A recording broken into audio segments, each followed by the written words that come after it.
Jake Morrison pressed his face against the small window of the transport ship and watched Kepler Station grow larger. The massive structure looked like a metal city floating in space, with lights blinking everywhere and ships moving in and out, like busy insects. His stomach felt tight with excitement and fear. This was it. The first human exchange program with aliens, and he was one of only 12 humans chosen. The docking bay was huge. Jake walked down the ramp carrying his single bag, trying not to stare at everything around him. The ceiling stretched so high he could barely see it, and creatures he had only seen in videos walked past him like it was perfectly normal. A tall being made of what looked like living crystal approached him. Its body shifted from blue to green as it moved. "Human Jake Morrison," it said in a voice that sounded like wind chimes. "I am Dr. Zella. Welcome to Kepler Station." Jake tried to remember his training about Viridian greetings. He bowed slightly and said, "Thank you for having me, Dr. Zella." The crystal being's color shifted to a warm gold. Jake hoped that meant approval. Dr. Zella led him through corridors filled with the strangest mix of creatures Jake had ever imagined. Bug-like beings with clicking mouths walked next to tall, proud aliens in military uniforms. Some creatures wore water-filled suits, and Jake could see them floating inside like living fish. "Your species fascinates us," Dr. Zella said as they walked. "Humans show emotions on their faces in ways we are still trying to understand. Most species communicate through better methods." Jake felt his cheeks burn red. Better methods. Even before his first day officially started, someone was telling him that being human meant being primitive. They passed a group of the military aliens. These were hegemony, Jake remembered from his studies. They ruled most of the galaxy and thought they were superior to everyone else. One of them looked at Jake and made a sound that might have been laughter. "The emotional creatures," the hegemony said to his companion. "They leak feelings through their faces like broken pipes." Jake's hands clenched into fists, but Dr. Zella's colors shifted to a calming blue-green. "Ignore them," she whispered. "The hegemony think everyone except themselves is primitive." They reached Jake's quarters, a small room with a bed, desk, and window looking out at the stars. Dr. Zella's colors became more yellow. "You will attend orientation tomorrow with Administrator Vex High. He runs the cultural exchange programs." After Dr. Zella left, Jake sat on his bed and looked around his new home. Everything felt cold and strange. The walls were smooth metal, and there were no decorations or anything that felt warm or welcoming. He missed Earth already. The next morning, Jake joined 20 other exchange students in a large room. Most were young adults from different species, all looking as nervous as he felt. Administrator Vex High stood at the front of the room. He was hegemony, tall and gray-skinned with yellow eyes that seemed to look right through Jake. "Welcome to Kepler Station," Vex High said in a voice that sounded bored. "You are here to learn about galactic civilization. Some of you come from species that have recently joined our community." His eyes stopped on Jake. "Others come from species that are still being evaluated for full membership." Jake felt his face get hot again. The message was clear. Humans were not yet considered worthy. "You will follow all station rules," Vex High continued. "You will not interfere with station operations. You will observe and learn. Those who cause problems will be sent home immediately." After orientation, Jake walked through the station's main plaza. It was like a small city, with shops, restaurants, and gathering areas. Different species grouped together, and Jake noticed that nobody seemed to mix much. The crystal Viridians stayed with other Viridians. The bug-like Kythera clicked and buzzed to each other. The hegemony walked around like they owned everything. Jake felt completely alone. At lunch, he sat by himself in the food court, eating something that tasted like chicken, but was probably made from plants he had never heard of. A human woman sat down across from him. She was older, maybe 30, with short brown hair and tired eyes. "You're one of the new exchange students," she said. "I'm Lisa Torres. I work on security patrols in this sector." Jake felt relief wash over him. Another human. "Jake Morrison. Nice to meet you." How are you finding it so far? Lisa asked. Jake looked around at all the aliens eating and talking. Different, he said. Everyone keeps telling me that humans are too emotional, like it's a bad thing. Lisa smiled, but it looked sad. Yeah, I get that a lot too. They think because we show emotions on our faces, we're weak or primitive. They communicate through smells, colors, electrical fields, or direct brain links. To them, facial expressions are as primitive as smoke signals. But facial expressions work, Jake said. I can tell you're tired just by looking at you. I can see when someone is happy or scared or angry. Isn't that useful? You'd think so, Lisa said. But most aliens can't read our faces and we can't read theirs. Makes communication tricky. Jake spent the rest of his first week trying to fit in. He attended classes about galactic history, alien cultures, and interspecies communication. His teachers were polite but distant. His classmates from other species were curious about humans but seemed to think of him more as an interesting animal than a person. The only one who seemed genuinely friendly was Dr. Zella. The Viridian researcher spent hours with Jake, asking questions about human emotions and expressions. She would change colors rapidly when excited about something Jake said. Your species might be onto something, Dr. Zella told him one afternoon. Emotional intelligence could be more valuable than other species realize. The ability to understand feelings even in other species could be a rare gift. Jake wanted to believe her, but every day brought new reminders that humans were considered the bottom of the galactic social ladder. Other students ignored him. Aliens stared at him like he was a zoo animal. The hegemony treated him like he was too stupid to understand basic concepts. But Jake was determined to prove them wrong. Humans deserve to be here, to be part of this amazing galactic community. He just had to figure out how to show them that. Human emotions were not a weakness. He had no idea that his chance to prove it was coming sooner than he thought. 3 weeks had passed since Jake arrived at Kepler Station. He was starting to understand the daily rhythms of life in space. The artificial morning came with bright lights that slowly got brighter. Different species ate at different times, so the food courts were always busy. The Kythra liked to gather in the early artificial morning. The Viridians preferred the artificial afternoon when the lights were softer. Jake was walking through the main plaza after his morning classes when he saw something that made him stop. 2 hegemony officers in dark blue uniforms were walking with a small alien girl. She looked like she might be from one of the outer rim species Jake had read about. Her skin was pale blue, and her eyes were large and dark. She was maybe 10 years old, though it was hard to tell with alien species. The officers looked official and bored. They carried data tablets and spoke in the trade language that most species used for business. Jake could understand some of it from his classes. Custody. Transfer authorization 779, one officer was saying. Zephyrian minor relocated for cultural integration at approved educational facility. The other officer nodded. Standard procedure. Transport arrives in 30 minutes. Jake watched them walk past. Other aliens in the plaza barely looked at them. This kind of thing happened all the time on a station this big. People arrived, people left, officials moved them around for various reasons.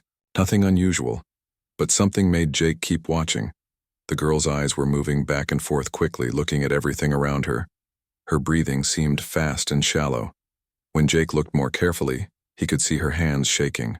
As she held on to a small piece of blue cloth, Jake frowned. Something felt wrong. The girl stumbled slightly, and one of the officers grabbed her arm to steady her. When he touched her, she pulled back like she had been hit. Her mouth opened, and Jake could see her trying to make a sound, but nothing came out. Every instinct Jake had was screaming that this child was terrified. He looked around the plaza.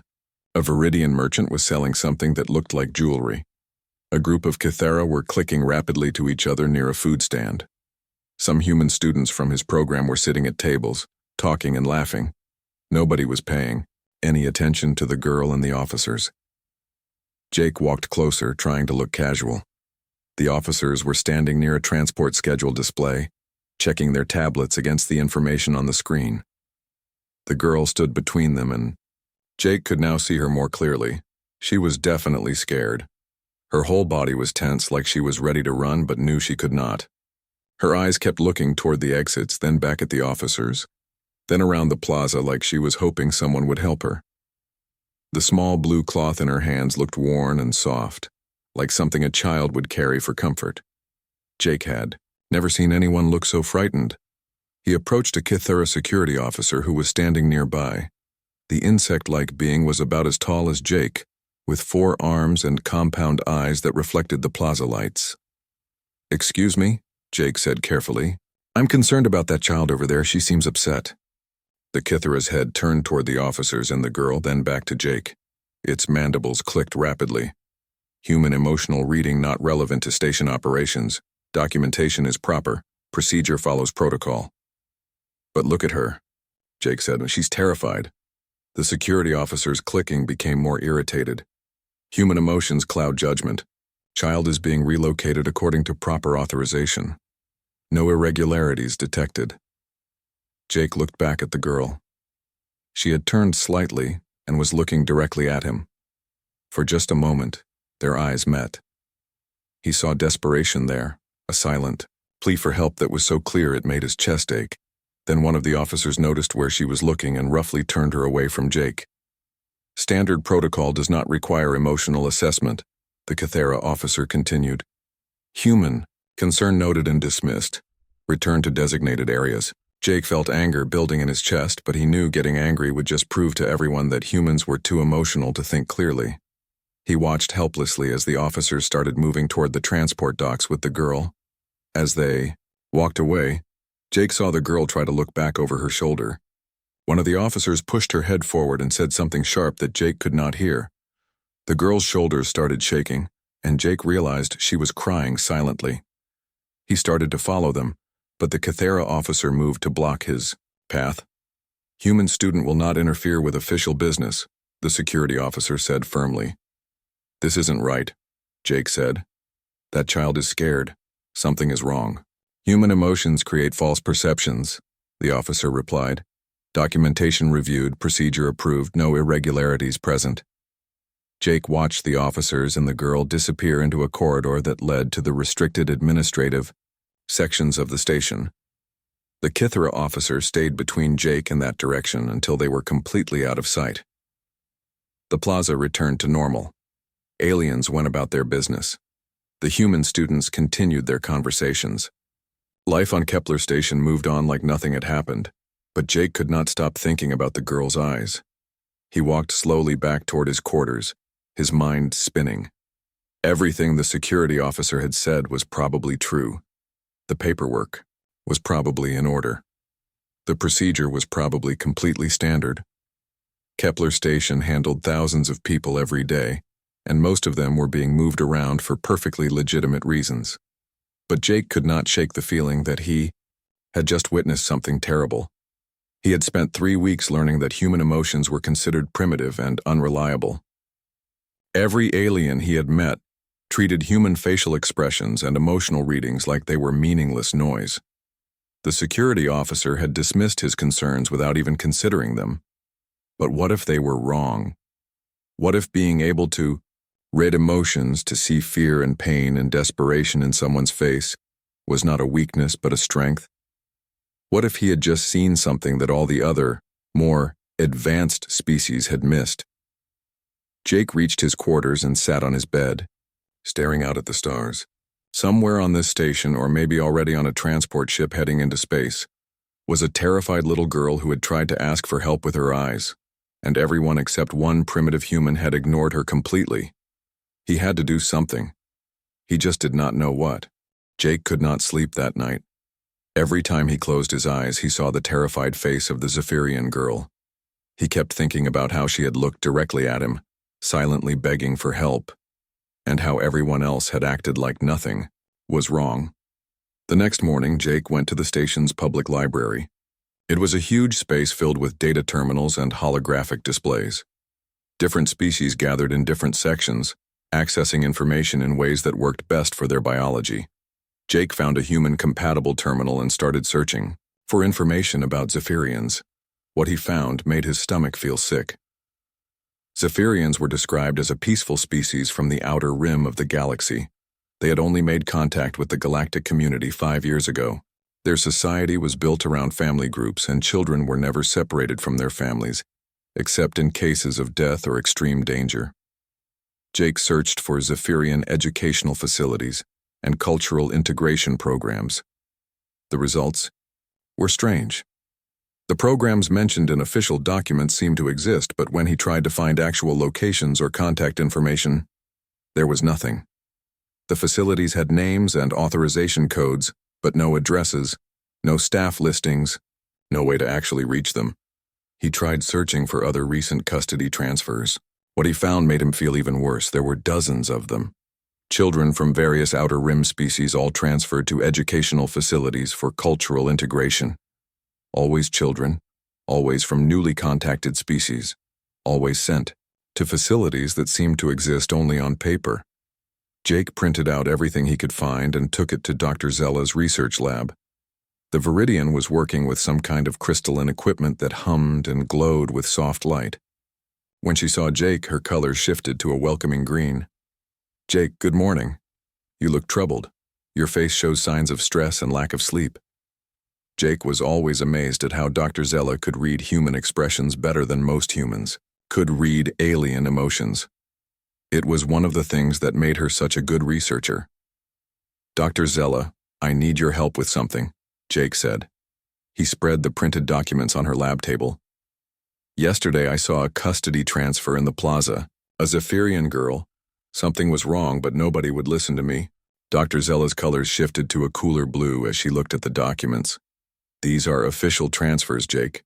The paperwork appears to be in order." "But look at this," Jake said, pointing to the facility information. "These places don't actually exist. I can't find real addresses or contact information for any of them." Dr. Zella's colors began shifting more rapidly as she read through the documents. Jake had learned that rapid color changes meant she was thinking hard about something. "This is unusual," she admitted. "Educational facilities should have public records, staff information, physical locations." Jake described what he had seen in the plaza. He told her about the girl's fear, her shaking hands, the way she had tried to call for help without making a sound. Dr. Zella listened carefully, her colors shifting from blue to yellow to deep purple. "Human emotional reading is considered unreliable by most species," Dr. Zella said slowly. "But your description is very detailed, very specific." "Because I could see it clearly," Jake said. "Every human would have seen it. That child was terrified, not compliant." Dr. Zella was quiet for a long time, studying the documents and thinking. Finally, her colors settled into a determined orange-red. "We need more information," she said. "If you are correct, this could be very serious, but we must be careful. Making accusations without proof could get you sent home and damage my research standing." They spent the rest of the day digging deeper into the station's records. Dr. Zella had access to databases that Jake could not reach as a student. What they found was worse than Jake had imagined. The custody transfers all followed the same pattern. The children's families on their home planets believed their offspring had died in accidents or from diseases. Meanwhile, official galactic records showed the same children being transferred to educational facilities, but the facilities did not exist, and the ships that supposedly transported the children were registered to companies that had no real addresses or employees. "This looks like a trafficking operation," Dr. Zella said, her colors now a deep, angry red. "Someone is stealing children and using false paperwork to make it look legal." Jake felt cold. "And it works because most species can't tell when a child is scared or in distress. The perpetrators rely on bureaucratic indifference," Dr. Zella agreed. "If the paperwork is correct, most officials assume everything is proper. They do not look for emotional cues that might indicate a problem. They decided to report their findings to station security." Jake was nervous as they walked to the security office, but he felt good about finally doing something to help. The security chief was Commander Raxt, a tall hegemony officer with scars on his gray face and cold yellow eyes. His office was sterile and intimidating, with weapons and awards covering the walls. Jake and Dr. Zella explained what they had found. They showed him the documents, pointed out the inconsistencies, and described the patterns they had identified. Commander Raxt listened without showing any emotion on his face. When they finished, Raxt leaned back in his chair and stared at them for a long moment. "Student Morrison," he said finally, "you are claiming that station security and Galactic Administration have failed to notice a major criminal operation because we cannot read human facial expressions." Jake felt his face get hot. "I'm saying that someone is using the system's blind spots to steal children. And this is based on your primitive emotional readings of one transfer that you observed for a few minutes?" "The evidence is in the records," Dr. Zella said, her colors shifting to a protective gold. "The facilities do not exist. The transport companies are fake." Commander Raxt looked at the documents like they were garbage. "The facilities are classified for security reasons. The transport companies are private contractors.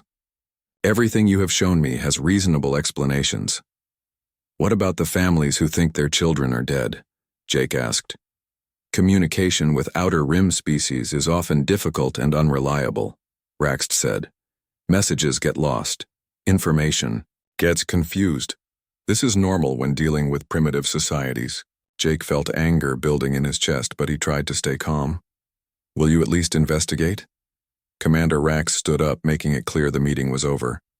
"I will not waste station resources chasing human emotional fantasies. You will stop interfering with legitimate administrative processes immediately. Any further disruption will result in your immediate deportation, Student Morrison." And Dr. Zella, "Continued association with these conspiracy theories could affect your research privileges." They left the security office feeling defeated and frustrated. But as they walked through the corridors, Dr. Zella's colors brightened to a determined yellow. "He dismissed us too quickly," she said. "A proper investigation would have taken days. He barely looked at our evidence." Jake nodded.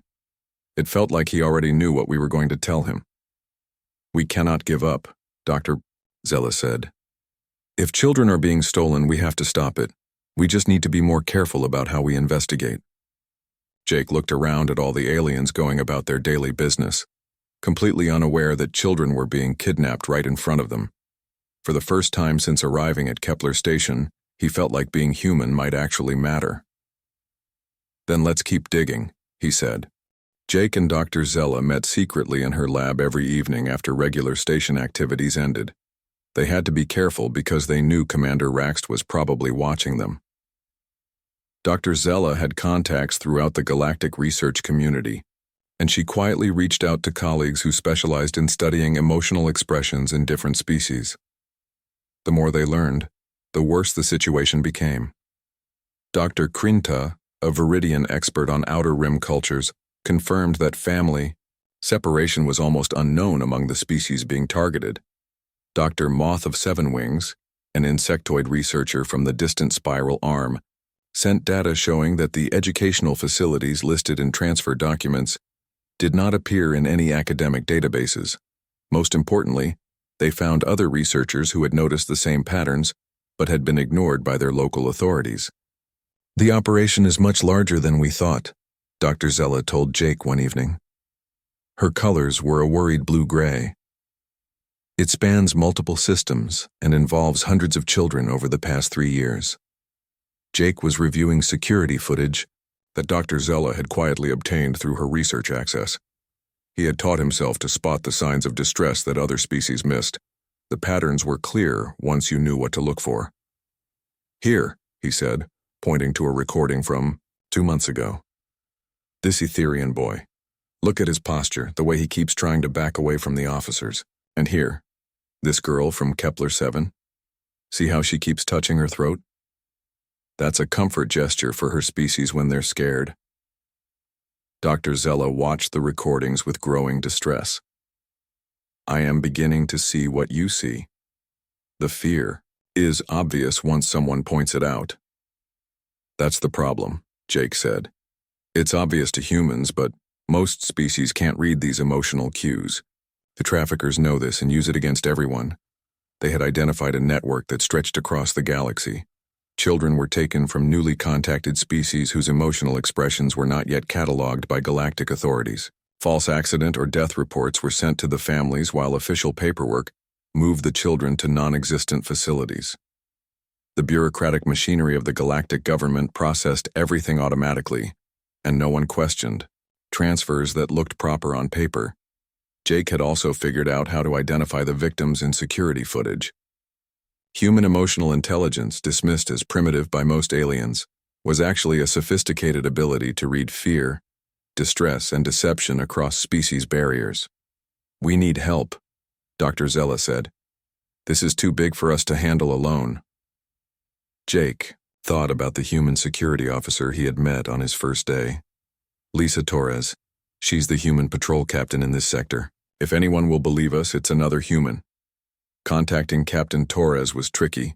They could not use official station communications because those might be monitored. Finally, Dr. Zella used her research network to send a message through academic channels requesting a meeting about interspecies emotional recognition research. Captain Torres arrived at the station 3 days later aboard her patrol ship, the Endeavor. She met Jake and Dr. Zella in a small conference room that Dr. Zella had reserved for research discussions. Lisa Torres looked tired and skeptical. "This better be important. I don't have time for academic games." Jake showed her the evidence they had gathered.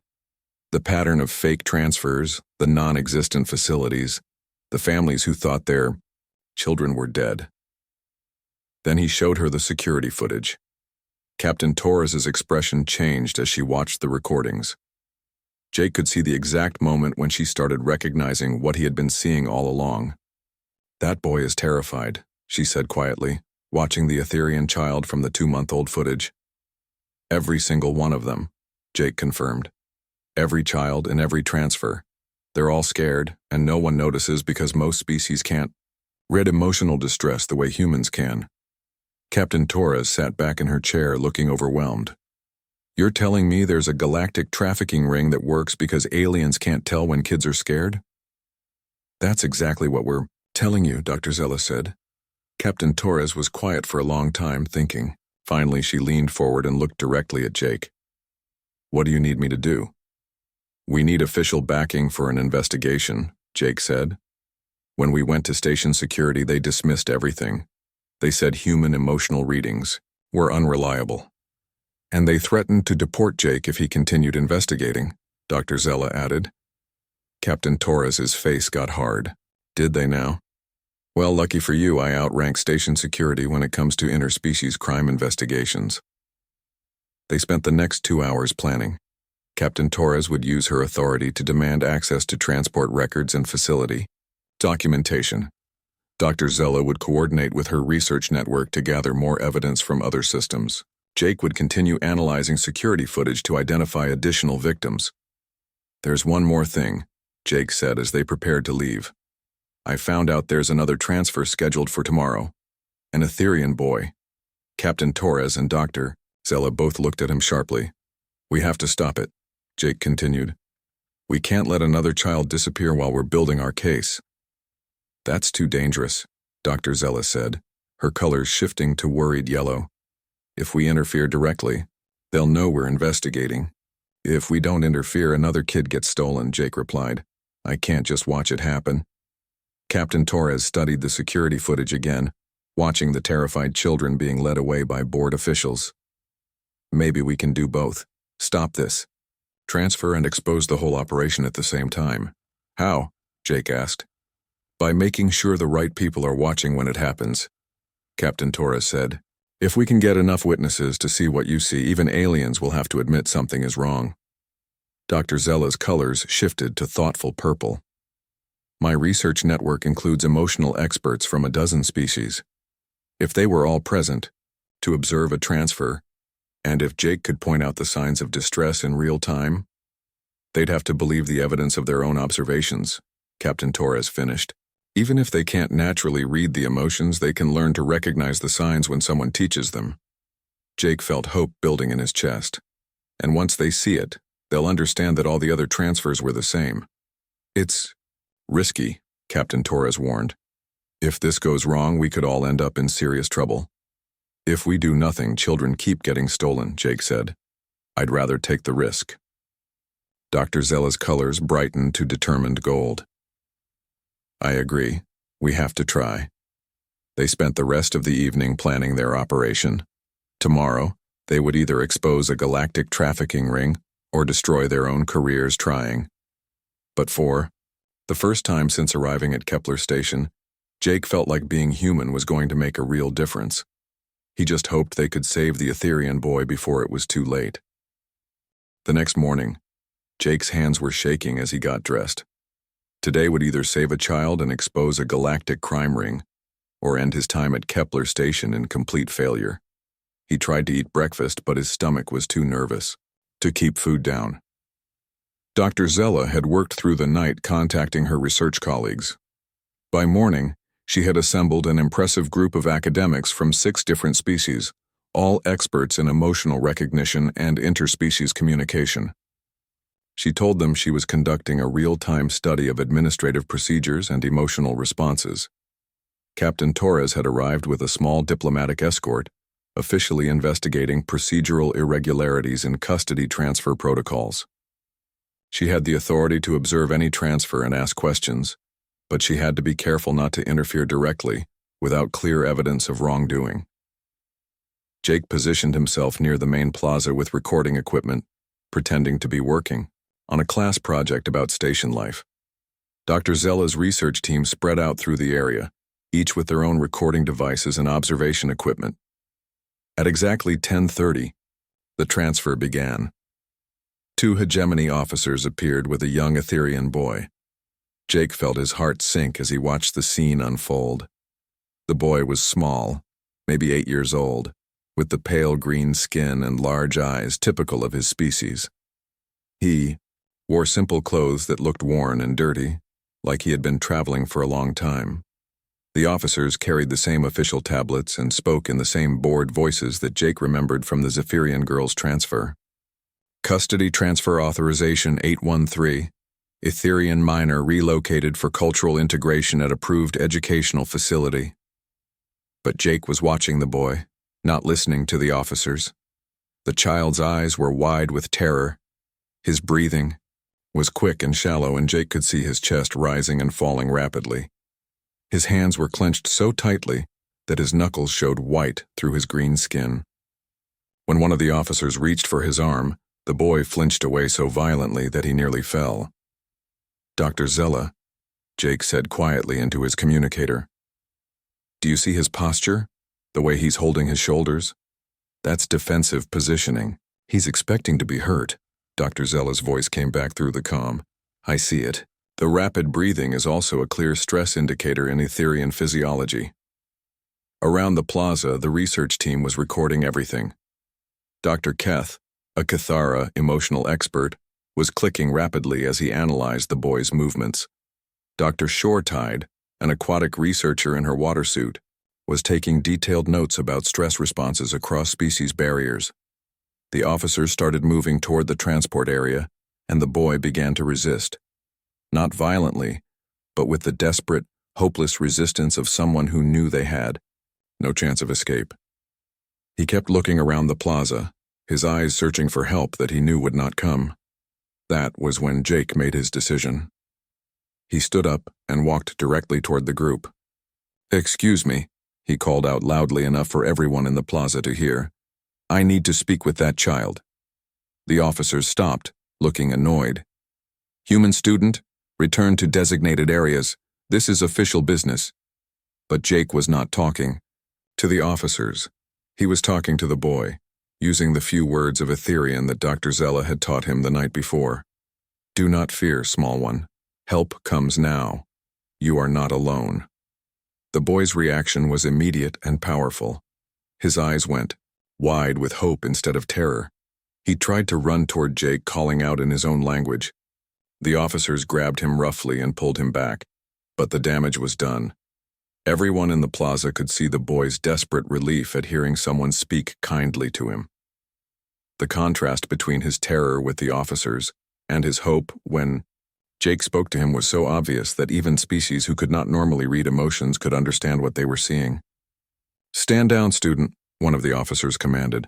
"You are interfering with legal procedures." "I don't think they're legal," Jake said loudly. "I think you're stealing children." The plaza erupted in noise. Aliens stopped what they were doing to watch the confrontation. The research team continued recording everything. The boy kept trying to reach Jake, crying in his own language. Commander Raxt appeared with a squad of security officers. "Student Morrison, you are under arrest for interfering with station operations." But Captain Torres stepped forward, her hand resting on her sidearm. "Commander Raxt, I'm conducting an official investigation into custody transfer procedures. This student is assisting in that investigation." "You have no authority here," Raxt snarled. "I have authority over interspecies crime investigations anywhere. In this sector," Torres replied calmly. "And this looks very much like interspecies crime to me." Dr. Zella hurried over with her research team. "Commander, we have been recording this entire interaction. The child's emotional distress is obvious and extreme. This is not normal behavior for a routine administrative transfer." Administrator Vexhai arrived, looking angry and worried. "What is the meaning of this disruption?" Jake pointed at the boy who was still being held by the officers. "Look at him. Really look at him. He's terrified. He doesn't want to go with these people." "Human emotional readings are unreliable," Vexhai said automatically. "Not just human readings," Dr. Keth interrupted, his mandibles clicking rapidly. "I am observing clear indicators of extreme distress. The child's behavior suggests fear, not compliance." Dr. Shortide's voice bubbled through her watersuit's speakers. "Agreed. Stress responses are consistent across many species. This child is exhibiting classic fear behaviors." More researchers chimed in, each pointing out signs of distress that they could now see thanks to Jake's guidance. The boy's terror was becoming impossible to ignore. "Even if the child is distressed," Vexhai said desperately, "the paperwork is in order. The transfer is legally authorized." Captain Torres smiled coldly. "Then you won't mind if we verify the destination facility? My ship's navigation computer can't find the coordinates listed in your transfer documents." Vexhai's face went pale. "The facility information is classified for security reasons." "Not from a sector patrol captain investigating potential trafficking," Torres replied. "Dr. Zella, please share your research with everyone here." Dr. Zella projected holographic displays showing the pattern they had discovered. Non-existent facilities, fake transport companies, families who thought their children were dead. The evidence was overwhelming, and now it was being presented to dozens of witnesses from multiple species. The boy broke free from the officers and ran to Jake, wrapping his small arms around Jake's legs and speaking rapidly in Etherian. "Doctor," Zella translated, "he says the bad people told him his family was dead and he would never go home. He says they hurt other children, and he was very scared. He thanks the kind human for helping him." The plaza had gone completely silent. Even species, who could not normally read emotions, could understand the child's relief and gratitude. His behavior told a story that no amount of paperwork could contradict. Commander Raxt and Administrator Vexhai were arrested on the spot. Captain Torres's investigation led to the discovery of the entire trafficking network. Over the next few weeks, dozens of children were rescued from illegal facilities across the galaxy. Families who had mourned their lost offspring were reunited with sons and daughters they thought were dead. The case changed everything. New protocols were established requiring emotional welfare assessments for all custody transfers. Humans and other empathetically gifted species were assigned as mandatory observers for any transfer involving children from newly contacted civilizations. Jake became famous throughout the galactic community, not for human strength or technology, but for humanity's gift of emotional intelligence. The human exchange program expanded rapidly, with emotional recognition specialists becoming one of humanity's most valued contributions to galactic civilization. 6 months later, Jake stood in the same plaza where he had first seen the terrified Zephyrian girl. Now it was filled with humans working alongside aliens, using their emotional intelligence to protect the vulnerable and ensure that fear and distress would never again be invisible to those in power. Dr. Zella approached him, her colors bright with happiness. I received word today that the Zephyrian girl you first noticed has been reunited with her family. She specifically asked that her gratitude be passed on to the human who noticed her fear when no one else could. Jake smiled, watching human and alien children playing together in the plaza while their parents conducted business in safety. I just saw what was always there. Sometimes being emotional isn't a weakness. Sometimes it's exactly what the galaxy needs. As he walked through the station, Jake realized that humanity had finally found its place among the stars. Not as the strongest or most advanced species, but as the ones who could see suffering and choose to act. In a galaxy full of remarkable civilizations, humans had become the ones who noticed when someone needed help. And that, Jake thought, was perhaps the most important job of all.